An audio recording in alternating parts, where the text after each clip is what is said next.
Jai Sadgurudeo. Good morning to all of you. Welcome to weekly English Satsang organized by North American Institute of Vihangam Yoga. My name is Hituraj and I have joined the Satsang from Connecticut. In the current times, our day-to-day life has become busy in fulfilling our physical and mental requirements and social responsibilities. In this fast-paced routine life, the requirements of the soul are often forgotten. So, first, I would like to congratulate each one of you for taking some time from a busy schedule to fulfill the requirements of your soul through the satsang. Through the satsang, you will experience the benefits of yoga and pranayama, which can positively impact your health and nourish your body. Let us move to the next segment where we will perform yogasanas. We will now engage in a series of yogasanas to promote physical and mental well-being. Before we begin, please read the disclaimer carefully. By participating in this activity, you agree and acknowledge and take responsibility of any such results. Yogasanas are very helpful in keeping our body fit and healthy. We are very fortunate to get this human body. Human body is the only body which can achieve salvation. In fact, salvation is the ultimate goal of human life. Vihangam Yoga provides the knowledge and guidance of Sadguru that helps us achieve this goal. Please let us know if you are interested in knowing more about Vihangam Yoga and learn meditation technique to get started in your spiritual journey. We have Sulva Soniji from Vihangam Yoga family. She lives in Mumbai. She will be guiding us with yogasanas. Now hand over to Sulvaji. Over to you, Sulvaji. Thank you, Rashi. Namaste, everyone. Jai Sadgurudeo. I hope everyone is doing well. Still, I'm not able to pin myself. Yeah, great. So, thank you, Vihangam Yoga family, for giving me this wonderful opportunity. Thank you very much. So, we can start. Let me give a short intro, whatever we did last time. Last time we did for warm up, like what basic asanas you can do, what things you can do, like to make just your body warm, a little bit warm. Okay. Next one, if you start looking at your ancient yoga, there is Surya Namaskar as a warm up. So there are many variation in Surya Namaskar. First, it was just a basic normal Surya Namaskar. But right now we have Hatha Yoga Surya Namaskar, then we have Ashtanga Surya Namaskar, variation into it. Then we have Vinyasa Surya Namaskar. We even have Chandra Namaskar. Yeah, great. So can anyone tell me or chat what are the benefit of Surya Namaskar? Just think a bit what benefits can be there. Just a little bit. Okay. Okay, let me tell you. So, when you go for a Surya Namaskar, your body gets warm. All the nerves, second, all the nerves is active, ready to do some asanas. Basic stretching happens. Okay. Surya Namaskar is very, very good for weight loss as well. You will say, what? Weight loss? Yes. If you do 108 time of Surya Namaskar every day, 100% you will lose your weight. Okay. Then your cardiac muscles will also be getting activated by doing normal Surya Namaskar. But if you go variation, amazing. So we will look how the Surya Namaskar, what are the steps of Surya Namaskar, what mistakes you don't have to do while performing Surya Namaskar. All right, let's begin. Keeping your spine straight, hands in Jnana Mudra. As I've told you, you have to touch this point to this one and this one. This is your proper Jnana Mudra. Even we call it as Chinna Mudra. Ready? Okay. Place it. Everyone, take a deep breath in and breathe out. Start chanting Om. Om.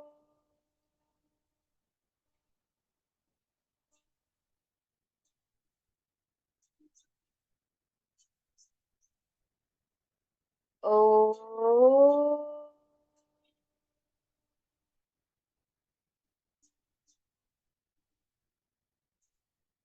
One last round. Take a deep breath in. Om.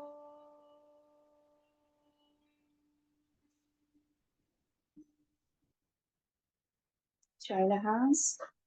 Close your eyes. And let's begin with the prayer. Kindly repeat after me. Om. Sahana bhavatu.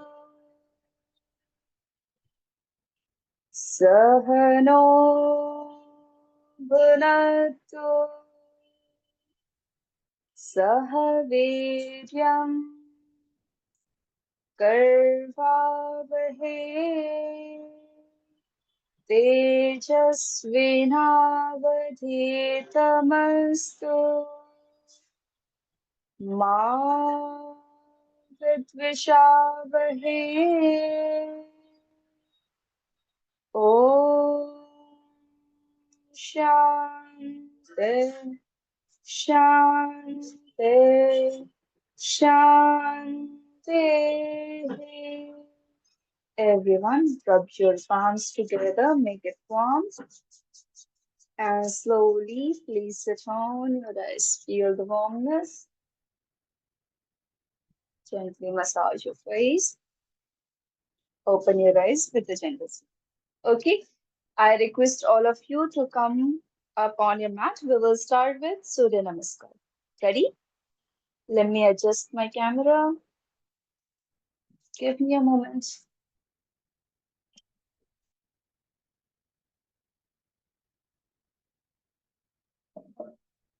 Yes. Ready? Everyone, come up on your mat. We'll have a quick warm up.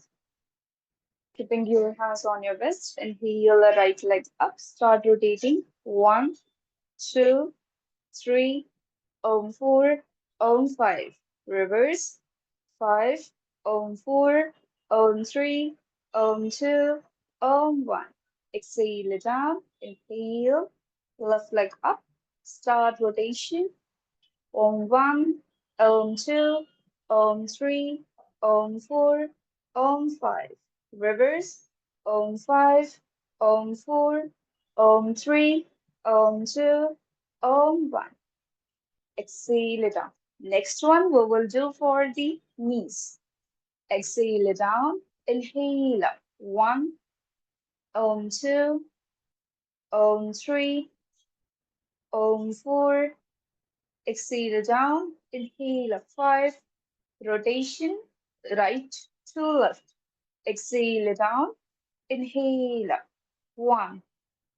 Exhale. Inhale 2. Exhale. Inhale 3. Exhale. Inhale 4. Exhale. Inhale 5.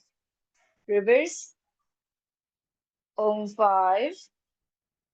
Om 4. Om 3. Om 2. And Om 1. Amazing. Apart your legs about half inches gap. Hands on your wrist. Start rotating your tummy. Remember, you're gonna not move your neck too much. not even your shoulder to touch. 1, 2, 3, 4, 5. Very good. 6, 7, 8, 9, 10. Reverse. 10, 9, 8, 7, 6, 5, 4, 3, 2, and 1. Relax. Now, apart your legs about 3 to 4 inches gap between hands at your shoulder level. Yep. Right hand will touch to your left big toes and look toward your right hand. Sorry, left. Inhale up, exhale, other. Side change, look at your palms. Inhale up, 2, 3, 4, 5,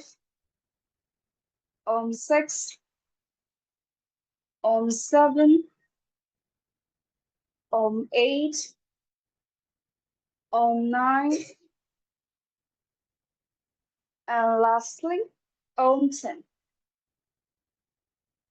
Inhale, relax, release your legs. Take a deep breath in, breathe out. Start jogging at your place, slow jogging.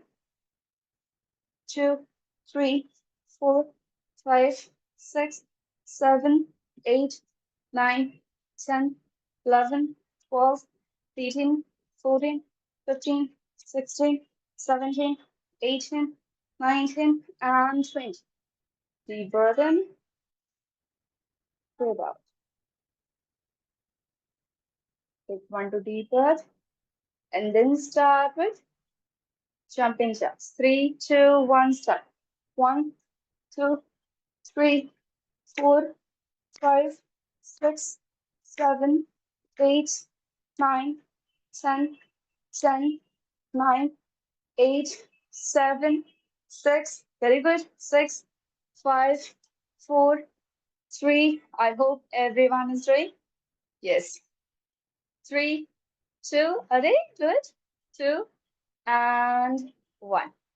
Relax. Amazing, Sridhamji. Okay. Now our body is completely ready. Okay. Let's begin with Surya Namaskar. Come at the edges of your mat. Rule number first. Because when you will do further, your legs will go out of your mat. So don't start from middle of the mat. You're gonna start from edges of your mat. Great. Inhale and exhale. Join your hands. Inhale. Hands up and arch back. Arch as much as you can. Exhale. Hands far forward down next to your feet. Lean your body a little bit forward. You can see the difference when you're doing normally, your body is going backward.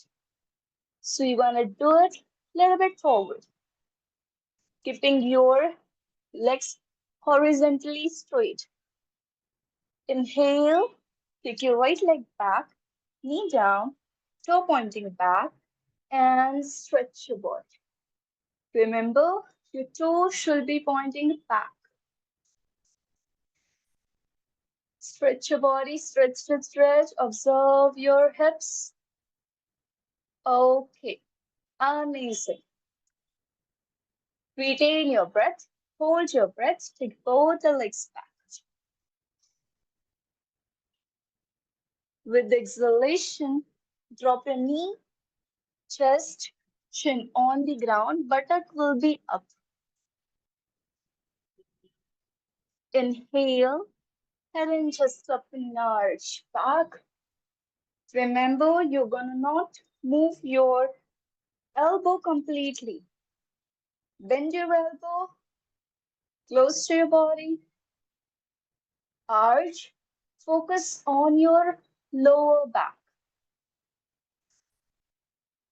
Exhale, hips up, heels on the ground, and try to touch your head on the ground, keeping your legs straight. Do not bend and try to touch it. No, wrong. Complete. Inhale, bring your right leg forward. You went with the right, so you will come again with the right. Exhale, left leg forward. Inhale, hands up and arch back. Exhale, Samasthiti. Okay, this was just your half round. Let's do other half with left side. Ready? Great. We'll go a little bit fast. Inhale and exhale, Namaskaram. Inhale, hands up and arch back. Exhale, hands far forward down next to your feet, taking your left leg back. Breathe in, both the legs back. Exhale, drop a knee, just chin on the ground. Inhale, head and chest up and arch back. Exhale, hips up, heels on the ground, look back. Inhale, bring your left leg forward, with toes back up. Always remember, with toes back. Exhale, right leg. Oh God. Inhale, hands up and arch back. Exhale, Samasthiti. Okay, so we did one Hatha Yoga Surya Namaskar. We'll do variation of Hatha Yoga Surya Namaskar. All right? It will be same only, just a little bit difference. Inhale and exhale, Namaskaram. Hold here. 5, 4, 3, 2, 1. Hands up and arch back. Arch, arch, arch. Ekam, doe. No, no, no, no. Sriramji, hands will be not joined together. It will be completely like this. You're arching. Yes. Dve, trini, chatvari, pancha. Exhale. Hands far forward down next to your feet. Try to touch with each exhalation as much as you can. If you can hold your big toes, well and good. If you cannot, it's okay. Try to exhale and reach it. If you can completely hold it, put it inside and stretch.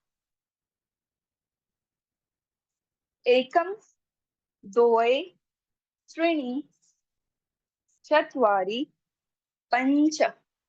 Taking your right leg back, knee down, toe pointing back, stretch your upper body. Let the blood flow towards your lower body. Very good. Ekam, doe, trini, chatvari, pancha. Both the legs back. Very good. Like a plank or a push-up position. Ekam, doe, very good. Trini, chatvari, pancha. Drop your knee. Okay, okay. We are doing variations, so you will just drop your knees and go in Shashankasana. How to do Shashankasana? I will show you. You drop your knees, right? And without moving your hands, try to take your buttock down and try to touch your head completely on the ground in this way. Yes. Remember, if your buttock is not going down, okay, so try moving little bit of your hands, but not completely. Great. Deer, 5, Panja, Shata, Saptam, Ashta, Navam, Dasha. Okay, now inhale first and then with exhalation, go in Astanga Naman.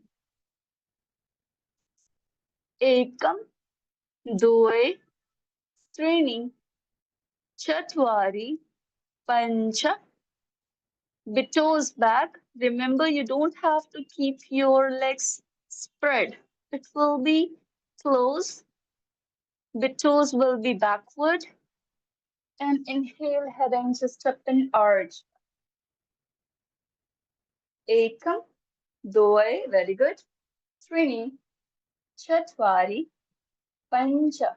Exhale, hips up, heels on the ground, and try to touch your head on the ground. Ekam, Doi, Trini, Chatwari, Pancha. Again, drop your knees and go on Shashankasana. Ekam, Doi, Trini, Chatwari, Pancha. Inhale, bring your right leg forward as we have went with the right leg, and left big toes will be back. Left big toes back, stretch, let the hips open. Amazing. And up. Look toward the ceiling.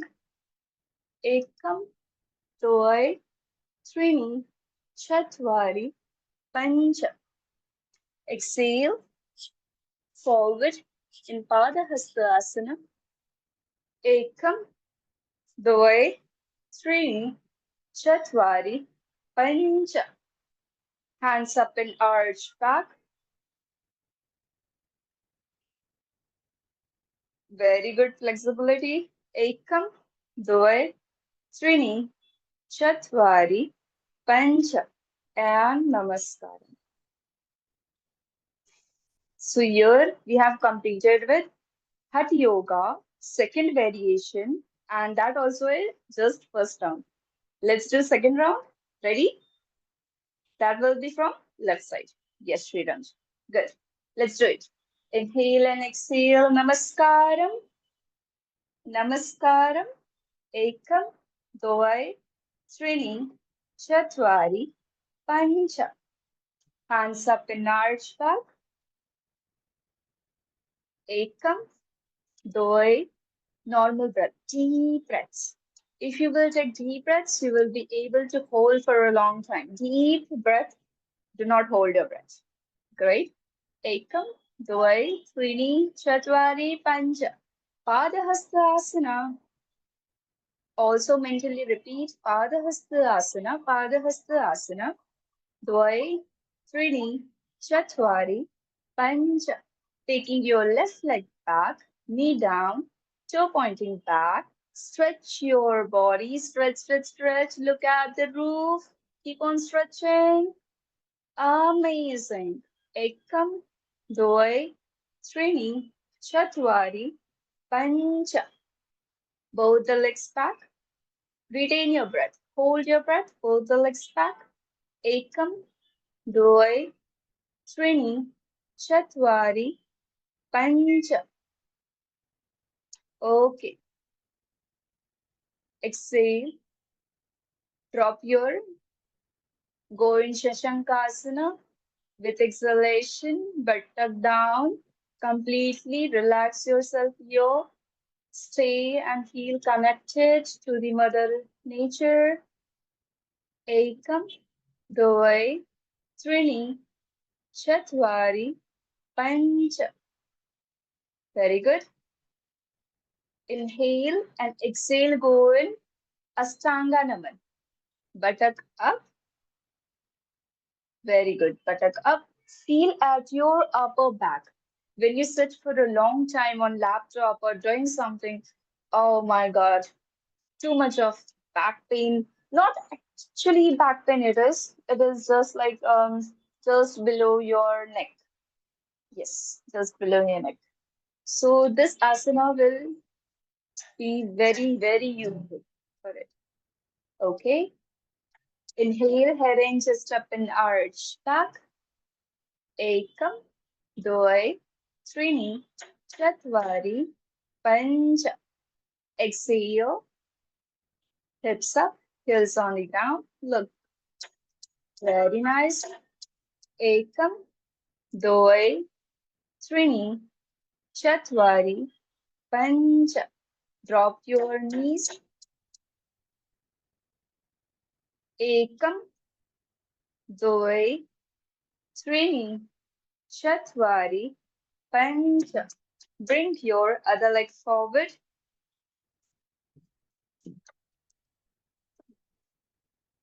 Ekam, doi, trini, chatvari, pancha. Both the legs forward. Ekam, doi, trini, horizontally straight. Chatvari, pancha. Hands up and arch back. Ekam, doi, trini, chatvari, pancha. Namaskaram. Ekam, doi, trini, chatvari, pancha. Now, we have completed with Surya Namaskar. We have learned two variations. Now we will have a quick Savasana. Ready? Just have a quick Savasana because your body is too warm right now. So just lay down on your back, legs apart, hands apart, and palm should be facing upward. Palm facing upward, not below your mat. Do not go below your mat. Stay on your mat. And mentally repeat after me.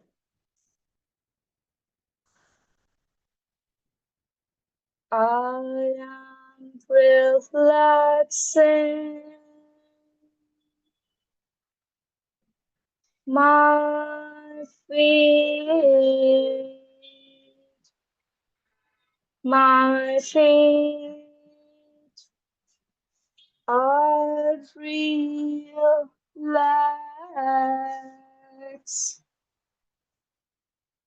I am relaxing my ankle, knees, and my thighs. My ankle, knees, and thighs are relaxed, relaxed, relaxed, and just relax.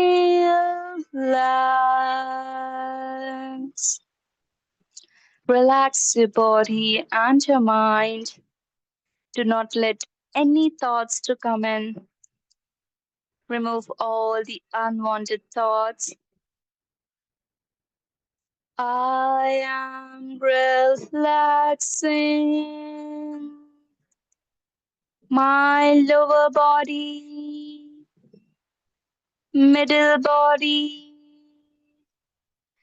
and my upper body. My lower body, middle body, and upper body are relaxed,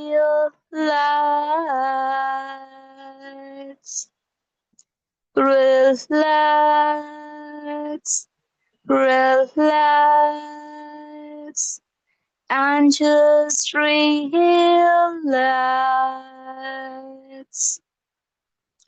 Remove all the negative thoughts. Inhale the positive energy inside of you. You're the most happiest person in this world. No one is happy like you.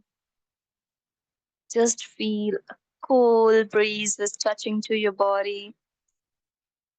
Great, peaceful, silent, the happiness. Wow. Feel yourself, feel your soul, how innocent your soul is, isn't it? So wonderful. You are also saying, so innocent, wonderful, beautiful, and too much positive.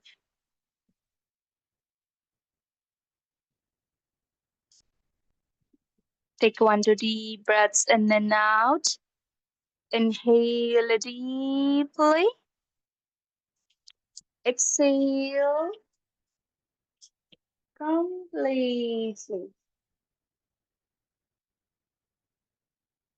Turn your body toward the right side. Remember, when you're coming up, you have to come up from right side. And when you're laying down, you should go from left side. Turn toward your right side and slowly, with the help of your hands and palms, come to the sitting. Amazing. Feeling good? Yeah? Yes. Let's start. Keeping your hands in Jnana Mudra, spine straight, start chanting Om. Deep breath, loud, sweet, and focused. Om.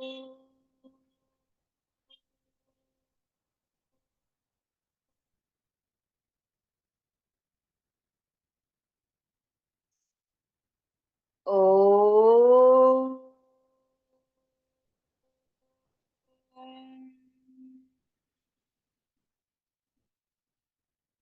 Om.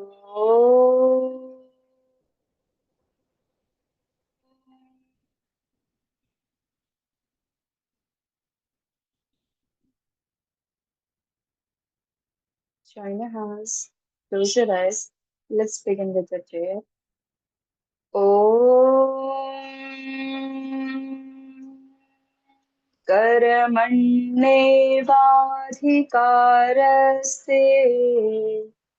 मा फलेषु कदाचन मा कर्मफलहेतुर्भूः मा ते सङ्गस्त्वकर्मणि. Together. Om Shanti Shanti Shanti. Rub your palms, make it warm, and slowly place it on your eyes. Feel the warmness. Gently massage your face. Take your hands back. Let's do Bhumi Naman. Exhale it down. Pray to the Almighty God, the Mother Nature. Thanks to everyone, parents, Guru, people around you. Inhale up. Thank you, everyone. Have a wonderful week ahead. And I hope you love this session. See you to the next week. We will do sitting, okay, sitting asanas and practice. Okay, do not miss the session. Bye bye. Namaste. Jai Sadgurudeo. Thank you, Subhaji, for guiding us through the yogasanas. Such a simple postures can make a big difference in our well-being. Thank you again for the guidance. Just for your information, she also conducts group yoga classes. You can reach out to the number shown on the bottom of the page. If you want to register, do reach out to her. Now we will move on to the next phase. We want to recognize the warriors of the week. We all know that the best time to meditate is Brahm Muhurt, which is between 3 a.m. and 5 a.m. But most of us are unable to take advantage of this time. To encourage all of us, NAIVY has started a WhatsApp group called Brahma Muhurt Warriors. Goal for the participants is to practice Brahma Muhurta meditation on their own and report their status on the group by sending a message done. There will be no live session running during that time. You have to practice it on your own. If you are interested in joining this group, please let us know and we will send you the link. It's time to congratulate the warriors of the week who have meditated in Brahma Muhurt every single day of the week. We have three warriors this week: Surya Alamraju ji, Radha ji, and Mukesh Kumar ji. We also have the inductees of the week, mean those people who disciples who have meditated for at least one day of the week. They at least tried, and we have a big list here. We have Niranjan Kumar ji from Atlanta, Maya ji, Yogesh Sagar ji, Prachi Sagar ji, Saroj Gupta ji, Sriram ji, Rasmi ji, Ajay Mazar ji, and Sima Singh ji. Thanks to NAIVY for such a great initiative and warriors and inductees of the week to encourage all of us. Now we are going to move to the next phase of the satsang, which is the spiritual talk. This will be like a conversation where we can ask questions and talk to each other. It will help us understand the deep teachings of Vihangam Yoga better and feel more comfortable sharing them with others. If we all come together for our Sunday satsang, we can become a stronger and more confident community. Let us all be open to learning and inspiring each other. Our speaker for the day is Sri Vijay Kumar ji from New Jersey, who is the Pradhan Sevak of NAIVY. Just to let you know, he was one of the uh, prime sevaks who initiated NAIVY. He is dedicated to follower of Sadguru and inspire us with his selfless service, devotion, and knowledge. We should all be thankful for this chance to learn about deep spiritual ideas from Vihangam Yoga. Now, I respectfully ask Vijay to share his wisdom with us and talk about how our mind work in our spiritual journey. Over to you, Vijay. Jai Sadgurudeo. Yes, Vijay. Let us all first revitalize Sadguru Sadafal Devji Maharaj image in our mind by just remembering some of his couplets that he has written in Swarved. So everybody please join and try to imbibe the meaning of Swarved dohas that I'm going to chant. Swarved is the encyclopedia of spirituality. It is composed by Sadguru Sadafal Devji Maharaj when he attained the experiences of elements. He was composing those experiences into couplets, and that is why Swarved is called the expression of the experience. It is not the compilation of the wisdom collected from scriptures, but it is the pure expression of what he experienced in his meditative journey. So please join everyone with closed eyes. I want all of you to please feel the calm and composer mind that you are going to get by the sound of Swarved. Swarved is capable to fill our mind with auspicious thoughts, purity, and makes us feel very serene, pure from inside. That's the glory of Swarved. Bole Sadgurudev ki jai. मन माया मरती नहीं, नहीं वासना नाश। यह शरीर मरी मरी गया, कर माया मन नाश। आशा तृष्णा किमि मरे, मन माया किमि नाश। वेन युक्ति बतलाइए,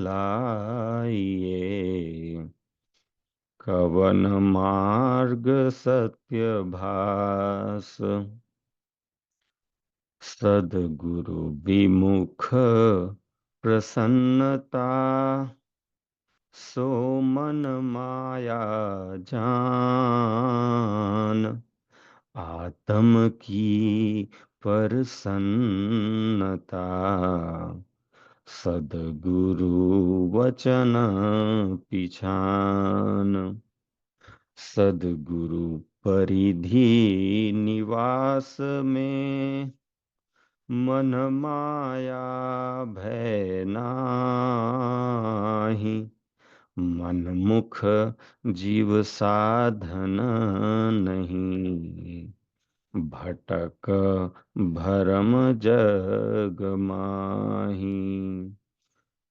मना क्षणिक वैराग ले, चढ़े उतुंग आकाश। तुरत राग में गिरत है, सद्गुण जीव विनाश।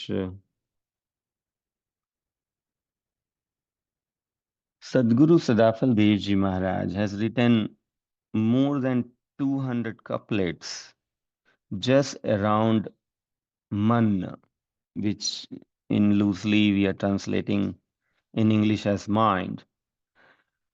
So the word mind here is being used for one of the four inner organ called man. We have man, buddhi, chit, ahankar. These are the four inner organs that drive the outer organs. We have organs of actions, we have sensory organs. They function, these outer organs function the way we want to function only because there is a driving engine behind these organs, and that driving engine is the mind, the man. Without mind, these organs will also not work the way we want them to work. So mind is very important for making the best use of the faculties that have been gifted to us. We have been given the faculty of senses. We have 5 sensory organs. What is the functionality of these senses? The functionality of senses is to grab the subject accurately from outside. But the accuracy of the subject relies on how effective the mind is working with them. If mind does not stay with the organ, with the stillness in it, if it is very turbulent, it goes to the sensory organ, and by the time you grab the subject, before that it if wander into something else, then you do not get the clear picture of the subject. So the clarity of what you want to attain or experience from outside is dependent upon the mind. At this point of time, what is the role of mind in our day-to-day life? In fact, we can say we are useless without mind at this point of time. Because right now we are 100% dependent on the mind itself. We do not have hold of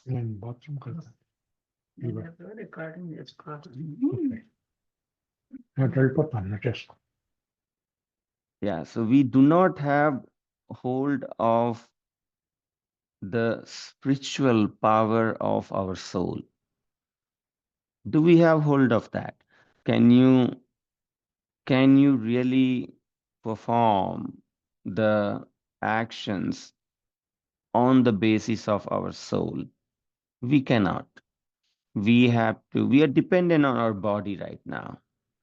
Even for experiencing happiness today, we are depending on our mind, our body, our senses, because we do not have access to the inner happiness yet.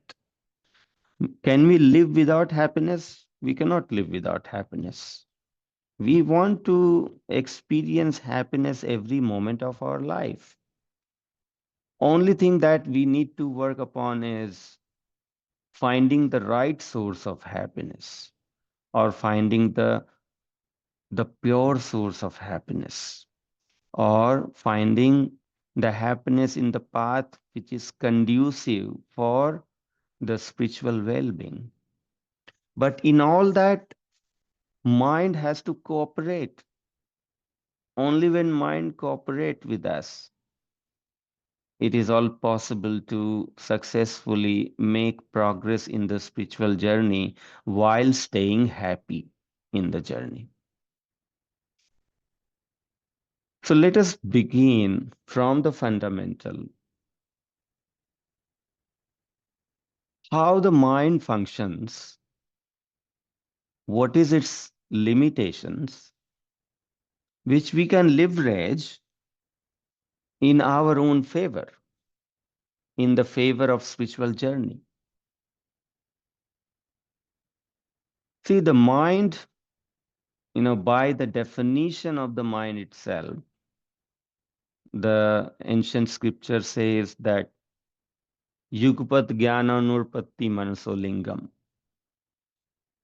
It says that man, which we are calling here as mind, that man can only attach with one subject at a time, because it can only attach with one sensory organ at one point of time. And from one sensory organ, you acquire only one subject at a time. Mind cannot hold two opposing thought at the same time. It cannot. It will only shuttle between, it will wave between two thoughts, but at a time, mind can only hold one nature of thought. When I'm saying one nature of thought, meaning it will be either the purity or impurity. It is like that too. You cannot have both at the same time. You cannot have, even though you feel that, yes, very momentarily, you have pure and impure. But if you go granular in that, you will find at one instance of time, either your mind is holding a pure thought or it is corrupted with the impurity. So that is also its limitation. We know that the mind cannot hold both purity and impurity at the same time. Now it is totally up to us how we want to maintain our mind. If we do not keep our intellect awake, if we do not keep our wisdom awake, then what does mind do? Mind has a natural tendency to grab our consciousness and take it to the materialistic subject. for sensory gratification. The senses are always hungry of the subjects. All our senses, five senses, because they are outward. Their mouth is open outward always. All our five senses, their mouths are open outward, ready to just grab the subject. That is very natural. By its nature, it is always hungry of grabbing the subject from outside. So the moment your intellect is dormant, meaning not paying attention what the mind is grabbing. When we do not pay attention what the mind is grabbing right now, what it is holding right now, what it is contemplating right now, what is running in our mind. If we do not pay attention, if we do not analyze, then by its nature, mind will always obsess our consciousness with the sensory subjects, meaning it will always drive the soul towards the Maya. That is its nature.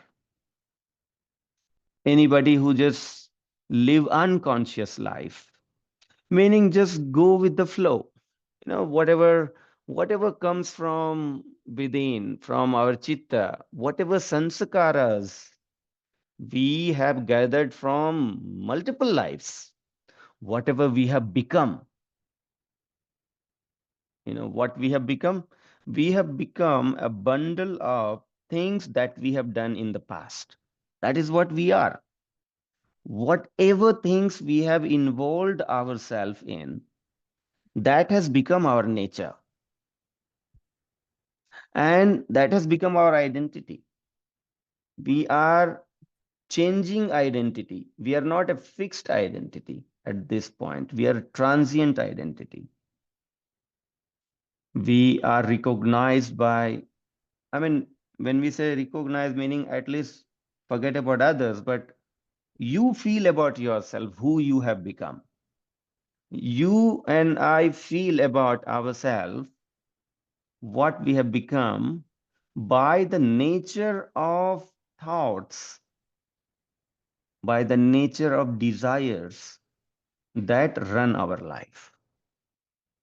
Either you can go unconsciously with whatever desires and thoughts pop up in your mind by your current identity, or we can keep our intellect awake and then start applying a conscious effort towards imposing the right thought in the mind. For right thought to come in the mind, it is important that either you engage yourself in the righteous act so that that becomes your nature. Either we build our nature to lead our life with righteousness, then no worry. Then even unconscious, even when you're dreaming in the dream also, you will be feeling all the auspicious things, doing good thing only, doing, being very kind, being helpful, merciful, and always attracted towards seva, satsang, sadhana, all the right things, the truth, all that is your nature, whether conscious or unconscious. Then no worry. Then mind is always in favor of our spiritual journey, whether we are conscious or we are unconscious. But for that to happen, and that happens, I'm not saying that that doesn't happen with the people, it happens. But for that to happen, there is a long history of several births, several lives of effort where you engage in the righteous act, you make one life with only engaging entirely in service, one life engaging in grabbing satsang, knowledge, wisdom, one life in doing sadhana, all that has become your nature. So when you are born in the current life, you are born with the spiritual tendencies, meaning all your tendencies are in favor of spirituality only. But have we become that? That is the question. What do we feel about ourselves right now?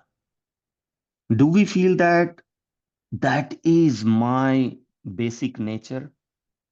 If not, then the only way out is to impose the right thought in the mind. The only way is to make use of the limitation of the mind and work upon it.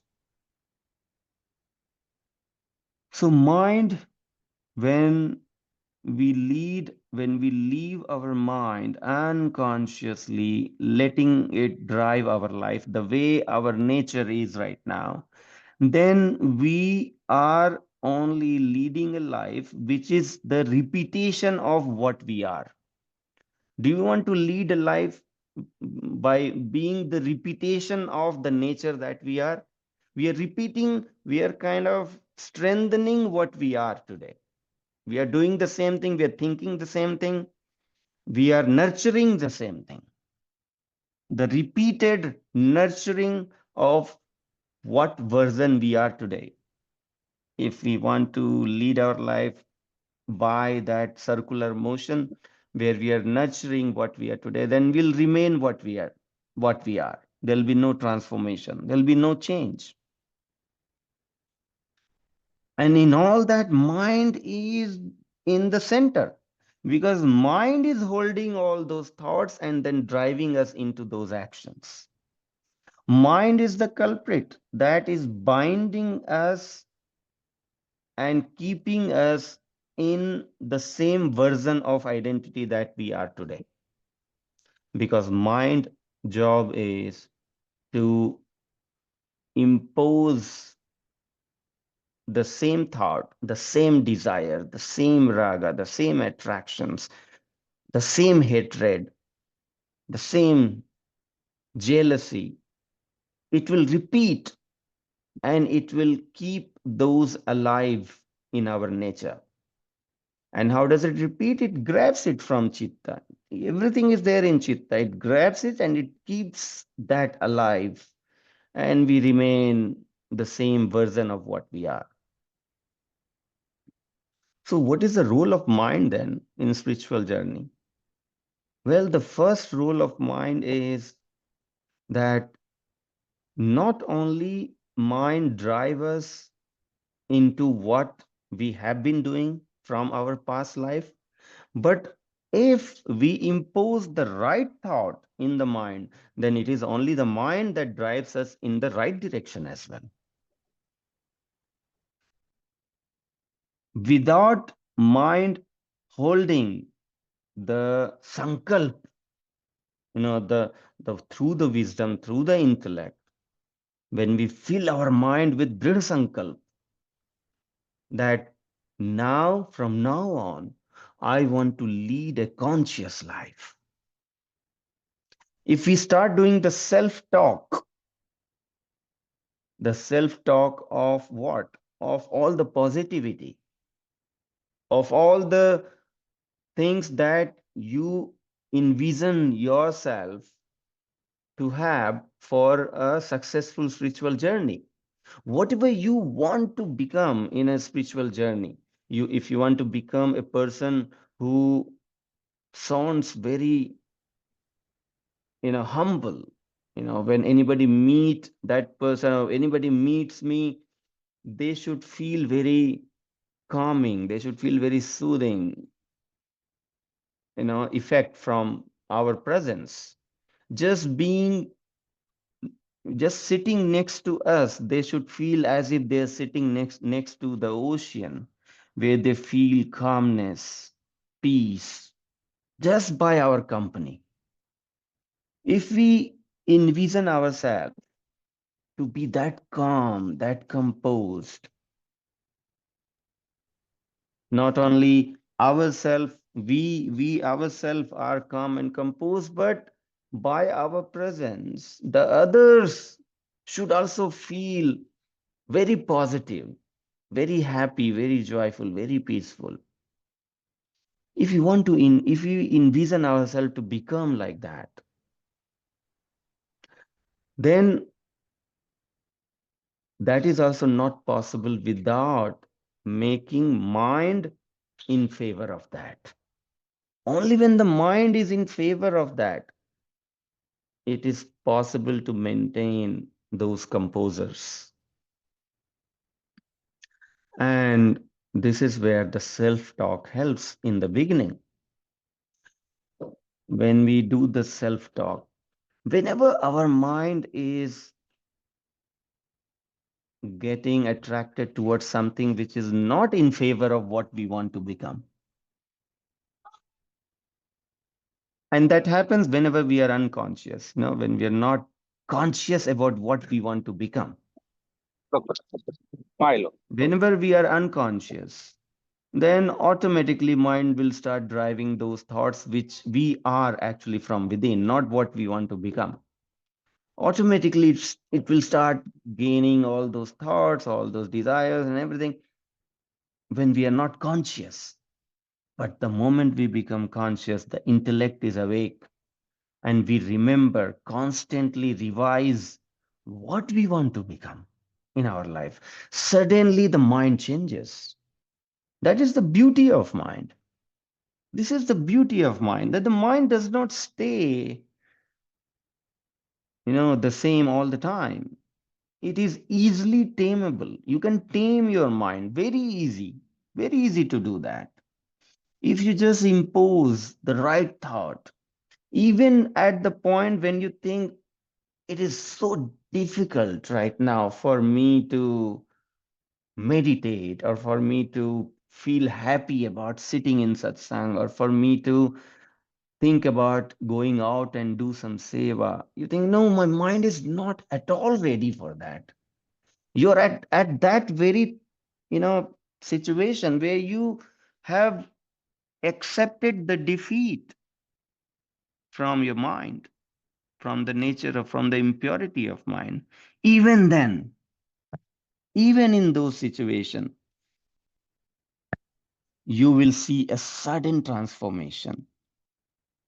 If and only if you suddenly become conscious and start repeating within yourself. Sant Pravar says that the moment you start developing an opposing thought, the thought that is governing you, if you want to change that, think about something ulta, opposite to that.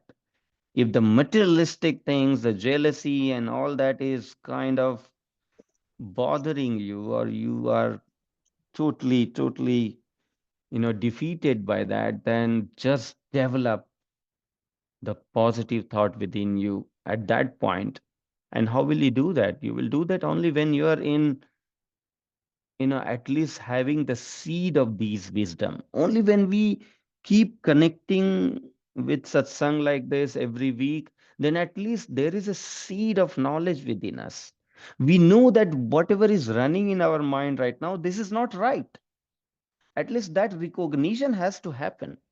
When only when we accept that, okay, whatever is happening right now in my mind is not correct, only then you will feel the need to replace that. And so when you are under the influence of satsang, and when something very negative is happening in our mind, the moment you start just thinking about what actually you wanted to have in your mind, the moment you become conscious, suddenly everything starts vanishing, and it starts vanishing very rapidly. Very rapidly. The moment you feel very positive, very strong from within yourself, no, I cannot let my life go west. I know that my human life is very precious. I just cannot let it go west. The moment you build one strong thought within, as if it was all darkness and just a little flash of light was enough to remove all those darkness. This is the beauty of mind. Even at the situation when we think it was so impossible to leave all these, I am so entrapped into this bhavander of negativity, just a flash of light is enough to remove that darkness. So the more important thing is holding on to the wisdom. If we have the seed of wisdom within ourselves, then at any point of time, we can develop a Shubha Sankalp in the mind. Tanme manah Shiv Sankalpamastu. When the mind starts holding the purity, the right thought within itself, then suddenly the chemistry of your body, your senses, your desires, everything will be in favor of the spiritual journey. Otherwise, it is going against. It is going against. The mind is the reason for us to go against, and mind will become the reason to go in favor of spiritual journey, provided we fill the mind with the rightful thought. So, mind and intellect, when they work together, then mind become very favorable in our spiritual journey. Mind and intellect have to work together. And intellect can work only on the basis of seed of wisdom that you give to your soul. If the wisdom is there, the intellect will be able to make the right judgment whether things running in my mind is correct or not. If not, then you will force in the beginning to think opposite and develop the right thought within our mind. The moment right thoughts start running in our mind, suddenly the chemistry of our body, our desires, everything changes, everything transforms at that point of time. At that point of time, the there is a momentary shift in the nature of what we are at that point of time. But then this is where we need to understand we should know the entire science of how things work. There are many organizations, there are many practices which are whose practice is limited to just this, transforming or rather replacing the bad thought with good thought, having the momentary state of purity in our mind. And this is what Sadguru Sadafal Devji Maharaj says, Mana Shanik Vairagle. This is Shanik Vairag. Mana Shanik Vairagle. Chadhe Utunga Akash. At that moment of detachment, at that moment of purity, everything will look good, everything perfect. But if we do not work upon transforming our mind, there's a next step that needs to be added with this. We are all taking, everybody's taking the initial step, which is fine, filling the mind with the right thought, keeping always engaged in the righteousness. Those are all the first step. But no matter how much you impose the righteousness to the mind, your chitta is filled with infinite tendencies and ways to corrupt your mind. Infinite ways by which your mind will get re-corrupted, because that is in abundance already in your chitta. So what is the next step? The next step is to make sure that our chitta is also always holding only the right sanskaras awake. And the bad sanskaras should be suppressed all the time. Bad sanskaras should be suppressed, and the right sanskaras should be up. And the mind, by its nature, should always drive us towards the purity. And this is possible only and only when we engage in sadhana. There is no way to change our sanskara. A question was asked to present Swamiji. There was a disciple who asked that, Swamiji, I am very much, kind of hopeless, the kind of person I am. I have so much of demerits in my character. I have so much of durgunas. How to deal with it? How can I change my sanskar? The present Swamiji answers, the only way to change sanskar is sadhana. See, we all think that yes, seva is important, satsang is important. Very, very true. Seva and satsang is what changes the current sanskara that we are in, under influence in. Whatever is influencing our current nature, whatever sanskara is awake right now, that changes with seva, with sadhana, with satsang. But we cannot discount the role of sadhana, because sadhana is what then build the new foundation in our chitta.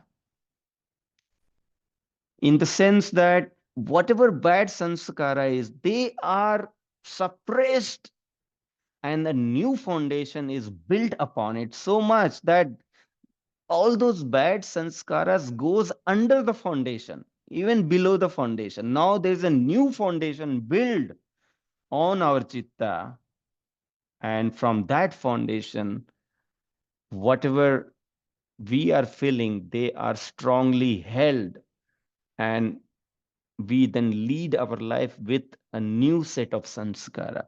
All that, the stability of new sanskara that we are building is possible only and only when we connect with sadhana on daily basis. So those who think that, okay, I'm doing satsang, I'm doing seva, I think this is good enough for me. But ideally, without the combination of seva, sadhana, and satsang, all three together, there is no way of the transformation in our spiritual journey. So when we start doing sadhana on daily basis, then a new foundation is built within ourselves. Now we work by the thoughts that we are feeling on that foundation. So we are meditating on daily basis. We are making sure that our foundation is strong, and we are filling our mind with the positive thought. Then whatever else the other organizations also teaches, they are doing wonderful thing to fill our chitta with good sanskaras, good thought, good actions, good behavior. All that, all that is very, very useful, very important. But the beauty of Vihangam Yoga is that it also works directly in making the mind transform from being wavery to the stillness. The very first stage of Vihangam Yoga meditation is very vital in this. The very first stage of Vihangam Yoga meditation helps in building the strong foundation. When the mind is still, when the mind is composed, then things that you are earning will stay and will be awake, and you will be transforming into a new persona, and you will hold on to that persona. That will become your nature. Everything else is so suppressed under the foundation that you will have no influence of that. And all that is possible as long as the sadhana is on. The day our sadhana starts breaking, what happens? We are then creating the leaks in those foundation. Then what happens? Then the suppressed sanskara start leaking out from foundation and showing up to our mind. The only way we can strengthen our foundation, new foundation, is when we sustain with our sadhana practice on daily basis.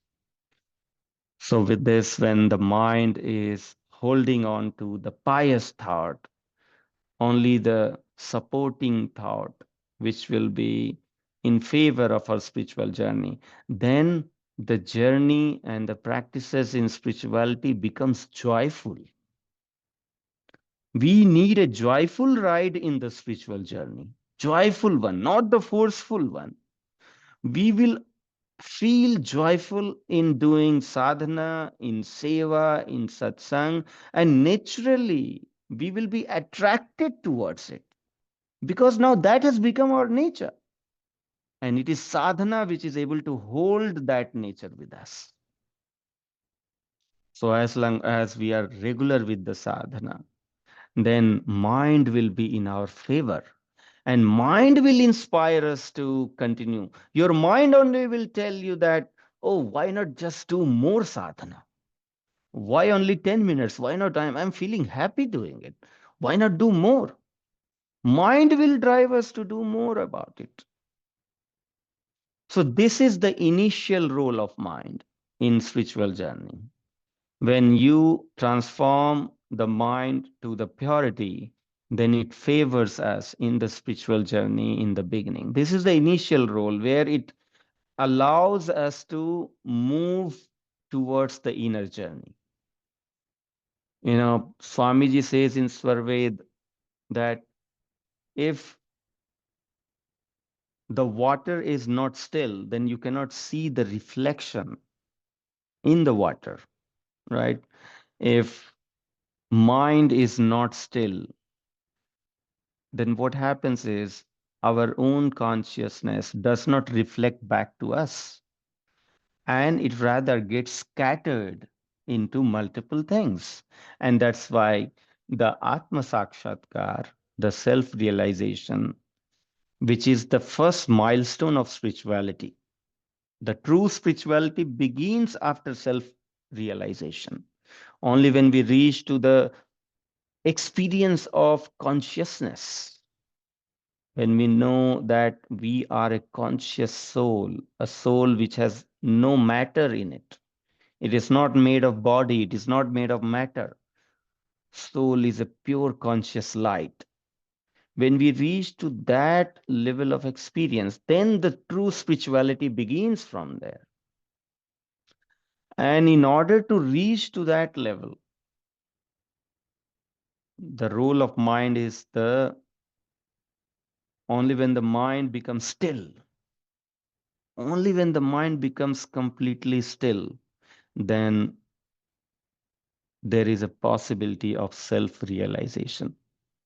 Otherwise, there is no possibility of self realization as well without having the still mind.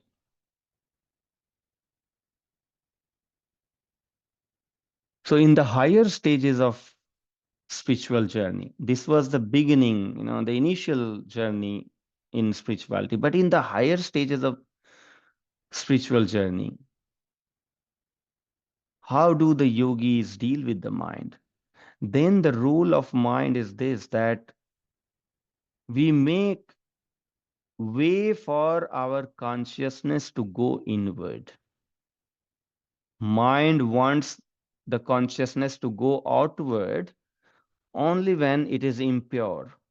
But when the mind is pure, then it travels along with the consciousness and the prana inside joyfully. It does not bother the consciousness to go outward. And then the yogi take it inward and then reaches to the abode where the mind is also dissolved. Mind is left behind. And in order to attain that feat of manolay, this is called manolay. In order to attain that feat, mind has to cooperate. Only when the mind is joyfully cooperating with the soul, cooperating with the spiritual journey, then only we reach it to even the state of manolay. And when the manolay happens, the role of mind ends over there.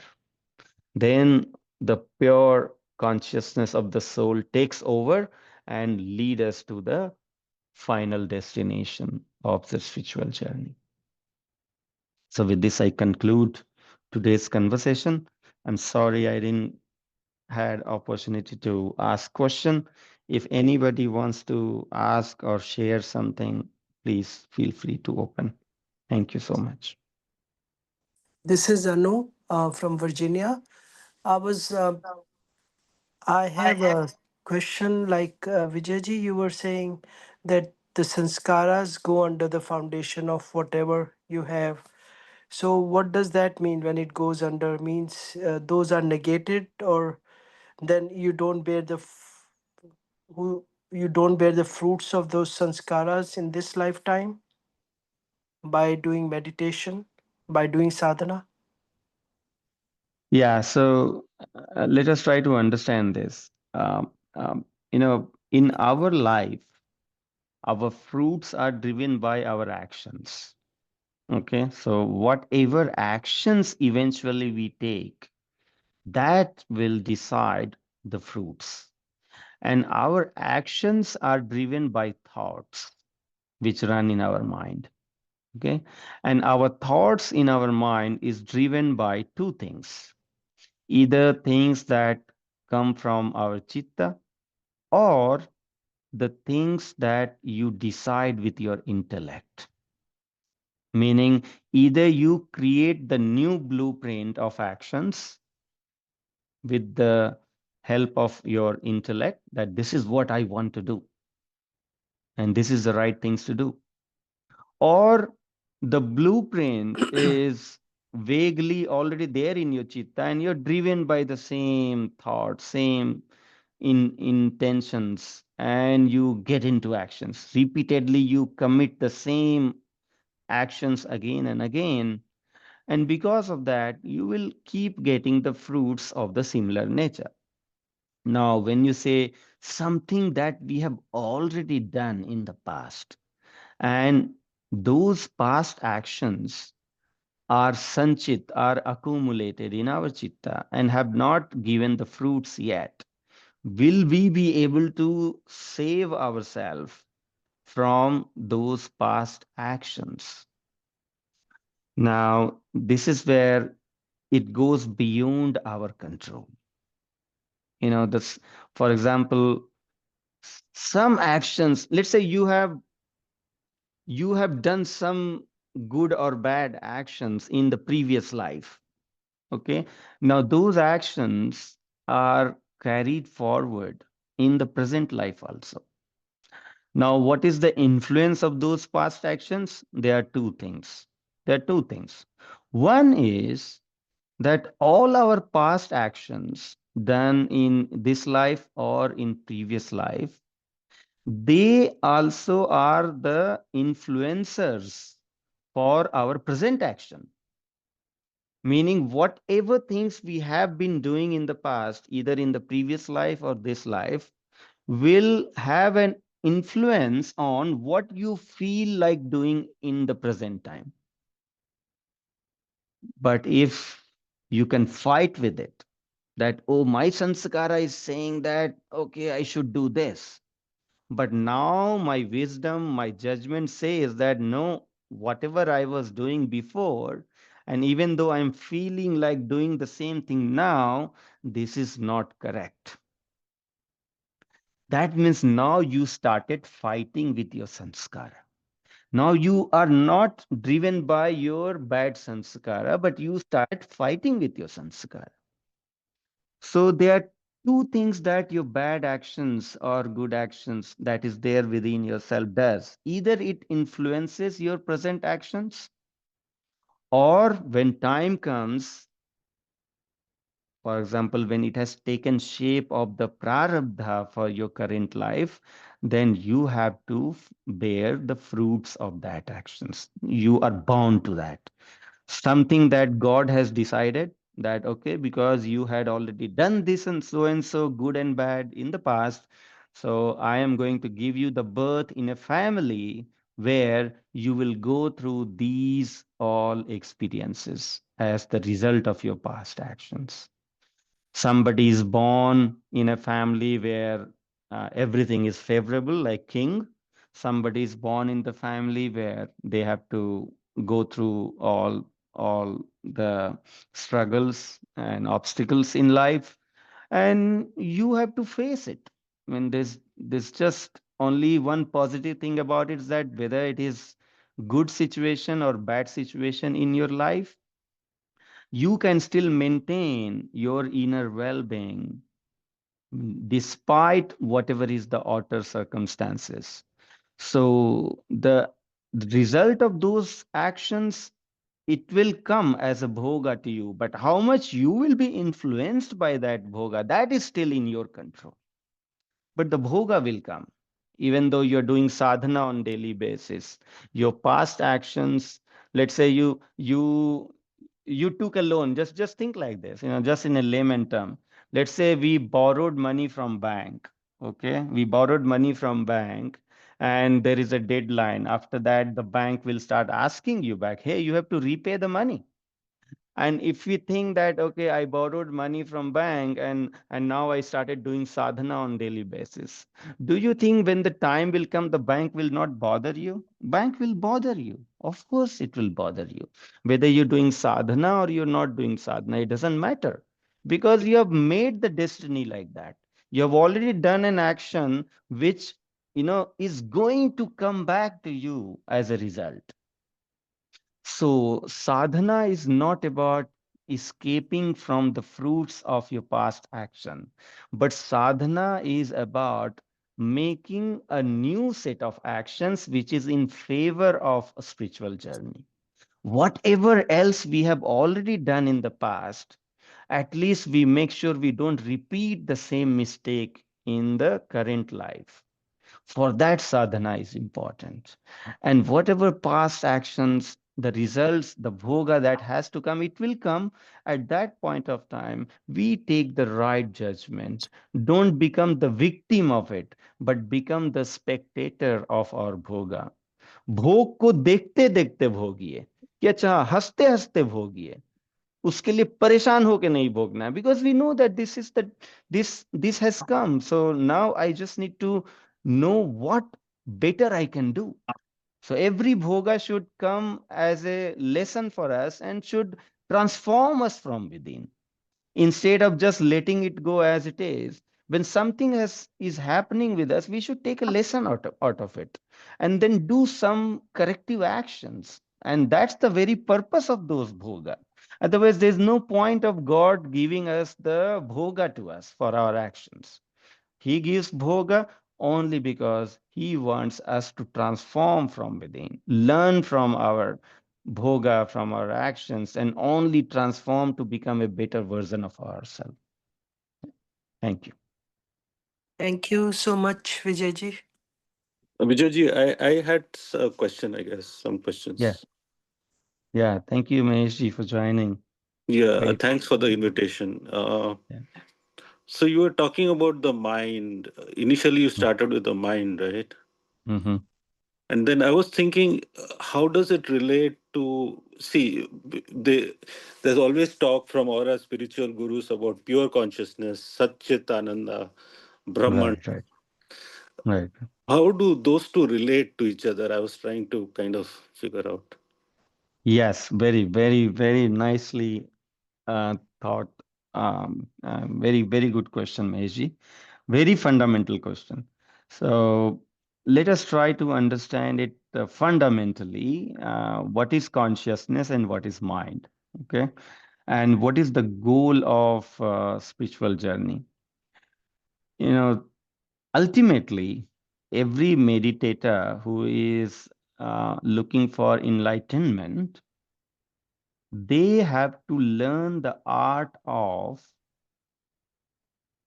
going from grossness to the consciousness. Okay. Right now, we all have become gross in our consciousness. In the sense, our consciousness is attached to only grossness. Whatever our consciousness is attached to, we feel in that degree of grossness. If our consciousness is attached to the gross elements, then everything around us and within us, everything feels gross, only gross, because that is what you are dived into. You are totally filled with grossness right now. And who is making us do that? It is the mind. Mind is the bridge between the conscious soul and the gross matter. Okay. So as long as mind is playing its role, it will always keep us in the gross world. Okay. Mind will always keep us in the gross world. Now, in the gross world, either you lead a corrupted life or you lead a pure life. That all mind can help you with. But the day you decide, now I think I'm having a good life, I'm having a balanced life, I feel very positive, kind, I feel good about my personality. Other people also feel good about me. I've become a good human being. When all that has happened, that means you have prepared the ground now for the inner journey. Now, when we talk about inner journey is now, inner journey, by inner journey means now going more subtle, meaning instead of just experiencing only the gross external world, now you are ready to experience your inner world. So there are some subtle elements. For example, there are some sounds which are happening within ourselves. The Om is happening within ourselves. Soham is happening within ourselves. There are 5 universal sounds which are happening within ourselves. There are 10 mystical sounds, Anhad, which is happening within ourselves. There are Kundalini Shakti within ourselves. There are Asht Chakras within ourselves. So in the inner journey, first you start experiencing these subtle elements. And after that, when there's a door of divinity, that's called Brahmadwar, that's called Sushman Dwar, Dasham Dwar. When the Dasham Dwar opens, the 10th door opens in our Sushmana, at the end, on top of our head is Dasham Dwar. When that opens, then our mind, our prana, and the pure consciousness of the soul, these 3 are now slowly in a phase of disengagement. Until now, the consciousness, meaning the soul's consciousness, the pure consciousness, and the prana, and the mind, they were all working together, making sure that our consciousness is engaged with the materialistic world. But the moment the 10th door opens, when the Kundalini Jagran happens, that's when the 10th door opens. So when the Kundalini Jagran happens, when the 10th door opens, then we reach to a stage of disengagement of prana, mind, and soul. The first thing that disengage is the prana. Meaning until now, all these 3 were together. But when that Kundalini Jagran happens and when we go outside, when we elevate ourselves to the subtleness so much that we lose the impression of our body itself. And that is what is a state of our consciousness going outside our body. You can say beyond 10th door. Actually, our soul remains inside only. But we become so subtle in our experience that the gross experience of the body is vanished. Now what you experience is something beyond body, beyond senses. So the first thing that happens in that meditative journey is we subdue our prana to its origin. That is the first engagement. It's like rocket has launched, and the rocket launcher, it goes along with certain supporting element which boosts the rocket to go up, and then slowly then they disengage, because the job of that, I don't know what the term for that is, which had gone bad for Sunita Williams also, right? And because of that she was stuck in the space station there. So when that, so when prana disengage, that is the first thing. The prana has to disengage and has to be subdued to its source. What does it mean? It means that when you'll be meditating, you'll become breathless.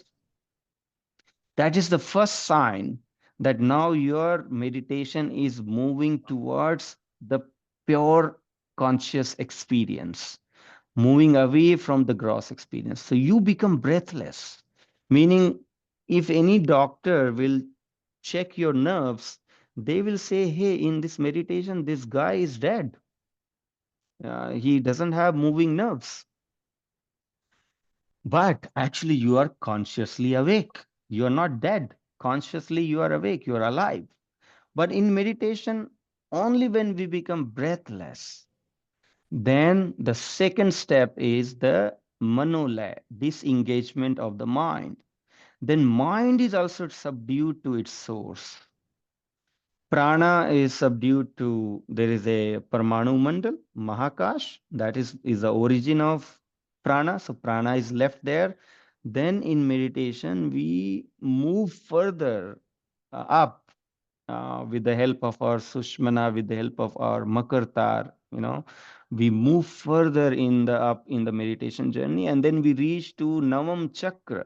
Beyond 8 chakras, there is a ninth chakra, and that ninth chakra is experienced in the process of meditation, and that is where the origin of mind is. Meaning the mind was not made or created with the body. Mind is a foreign element, that is one of those subtle element that has joined with the soul to enter in the body. So mind is then subdued to its source and left behind, and then the soul and its consciousness is freed from the impression of materialistic elements. Then it becomes the pure conscious form, the state, your state of identity. You start then experiencing yourself as a pure conscious entity, because all the layers of prana and mind and matter, that has been left behind. And this is what is the state of self realization. When the self realization happens, you experience your true identity. And when do you experience it? You experience it only when you disengage with the prana and mind. Without disengaging from prana and mind, there is a no possibility of self-realization. मन ही मन में धारणा, मन ही मन में ध्यान, मन ही मना समाधि है, यह धोखा भ्रम जान. Our guru says that मन के साथ जो साधना कर रहे हैं, those who are doing everything with the help of mind, in the mind they are thinking about Almighty, and they think that, okay, in the meditation I'm feeling the light of Almighty, and all that, everything is running in the mind. So when things are happening with the mind, man mein hi, in the mind they're thinking, oh, I'm doing sadhana. Oh, wow, I'm feeling so stillness. I'm feeling zero thought. I'm in the shunya. People use all this term that, oh, I'm in shunya, meaning when they don't find any thought in the mind, they think that they are in shunya. But actually, the mind is still with you. As long as the mind is with you, your consciousness is not free to go beyond the materialistic limits, meaning you will still experience everything what mind is capable to show you. And what is mind capable to show you? Mind is capable to show you only the things which is created with the materialistic elements, nothing beyond. Mind cannot show you consciousness. Mind cannot show you Almighty. Mind can only show you the image of Almighty that you have imagined or you have seen in the materialistic world. That's it. But not the true conscious Satchidanand Swarup of Almighty. No, mind cannot take you there. So in the spiritual journey, mind is left behind. We become aman. हम बोलते हैं ना कि अमन चैन. Aman means without mind. Vijay ji, We क्या leave the mind behind. Yeah. क्या हम ये भी कह सकते हैं कि मन माया है? Yeah. So man is one that holds Maya in the mind, and that's why we are under the influence of the Maya. Right? So one is external Maya. Maya in the dead form is outside. But that dead form of Maya is active actually only when it is in our mind. Maya Maya sab kahe, Maya चिन्ह न कोई, जो मन से उतरे नहीं, Maya janat सोई. So actual Maya is one that is running in our mind. That is our Maya. That is correct. So that's why it's called man hi maya hai. But then actually in elemental sense, in true sense, mind is one element which keeps Maya alive within itself. Maya is gross Maya outside, and Sukshma Maya is actually in the mind. Sukshma Maya, the mind itself is the Sukshma Maya. Yeah. Yeah. So Sachidanand Swarup, the Sat Chit Anand, the pure conscious experience of Almighty is not possible without dissolving mind. First, mind is dissolved. When the pure consciousness of soul is awakened, then through that basis of pure consciousness, we are able to connect with the supreme consciousness of Almighty and experience the supreme consciousness. As long as we are with the mind, we cannot flow our consciousness to the supreme consciousness, because the mind is one element that keeps the consciousness of the soul encaged and connected to the grossness. That is the work of mind. So if you hold on to mind, that means your surati will be held in the materialistic world.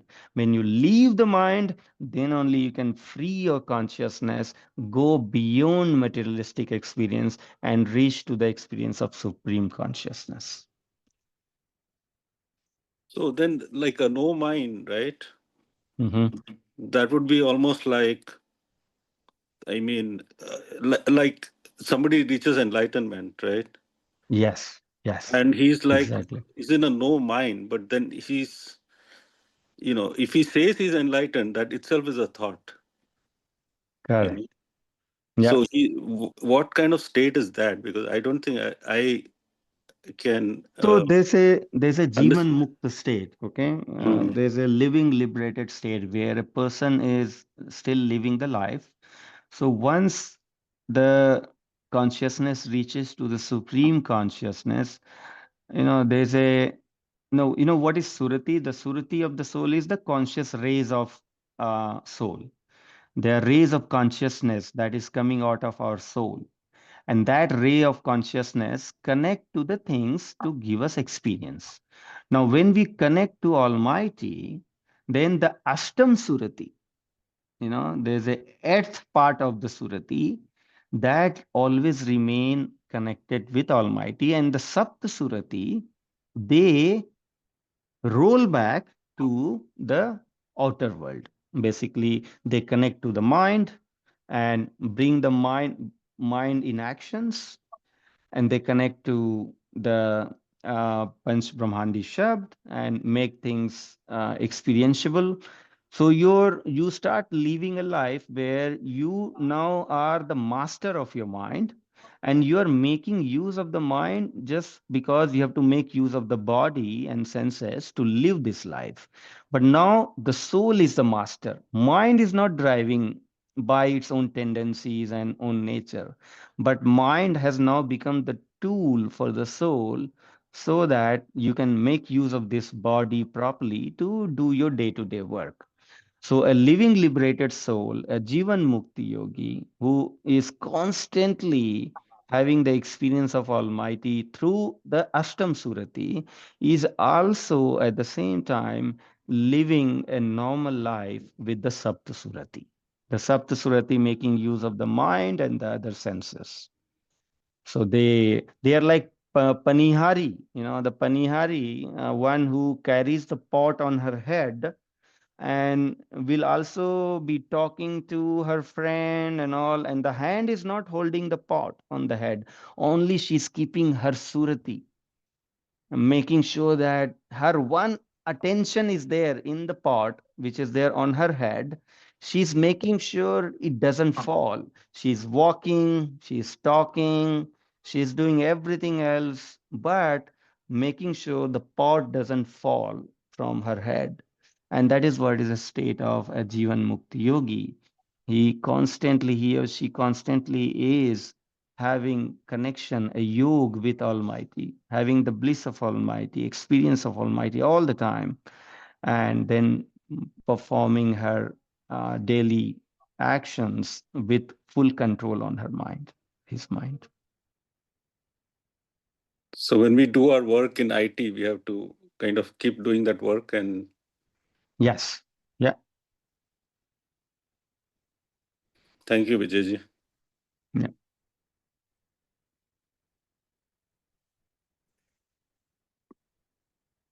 I know it is a lot of time past our deadline. We usually wrap up our session, by let's say 10:30, little bit 10 minutes here and there. It's 10:50 right now. Unless there's any other question that bothers any one of you, you can ask. Otherwise, we'll carry on with the discussion next week. Over to you, Rituraj. Thank you, Vijayji. I really want to thank Vijayji for his excellent guidance and teaching on this subject. His knowledge and hard work are helping us understand things little by little and making us feel more able to share this important knowledge with others. I also want to give a big thank to everyone who joined in this discussion and took part in this session. Your excitement and thoughtful questions made this a really great experience for all of us. Together, we are building a strong base for sharing the life-changing power of Vihangam Yoga. Now, I just wanted to mention anyone who is like joining this session for the very first time, please come forward and introduce yourself. Let us know how you came to know about this satsang and who is your point of contact. If anyone is joining this session for the first time, it's for them. I joined for the first time. Yes, I got Vijay. I got this from Vijay. okay, yeah, thank you. Welcome. Thank you. Anyone else? If not, we can move to the next phase. Once again, heartfelt thanks to all the participants who actively engaged in this discussion and brought up insightful thoughts and shared interesting facts. Now we have reached the last phase of the session today. I request everyone to sit down for Shanti Part. In Shanti Part, we chant for peace for everyone in this universe. May Sadgurudeo bless the entire cosmos with peace, love, and prosperity. I would now request Jessica ji to recite the last few lines of Shanti Part for us. Over to you, Jessica ji. Jai Gurudev, Shanti Bhav. Hey Prabhu Shanti Swarupa Ho, Shanti Shanti Maya Shanti, Shanti Shanti Jana Shanti Ho, Purna Shanti Maya Shanti. Hey Prabhu Shanti Pradana Kara Dora Sarva Shanti Deva Sat Davala Shanti Maya Shanti Shanti Sukha Shanti Boliye Sadgurudeo Bhagavan Ki Jai. Thank you, Jessica ji, for a soulful recitation of Shanti Path. I would like to thank all of you for joining today's satsang. I encourage everyone to ponder upon the topic we discussed today. I would like to extend a heartfelt thanks to Sulabaswani ji, Vijay ji, Anu ji, and Mahesh ji for their seva and active engagement in this session, and for the team behind this for organizing and coordinating this satsang. I pray to Sadgurudeo for peaceful and spiritual week ahead for all of us. Jai Sadgurudeo. See you all next Sunday at 9 a.m. EST on the same Zoom session. Have a wonderful day and week ahead. Jai Sadgurudeo.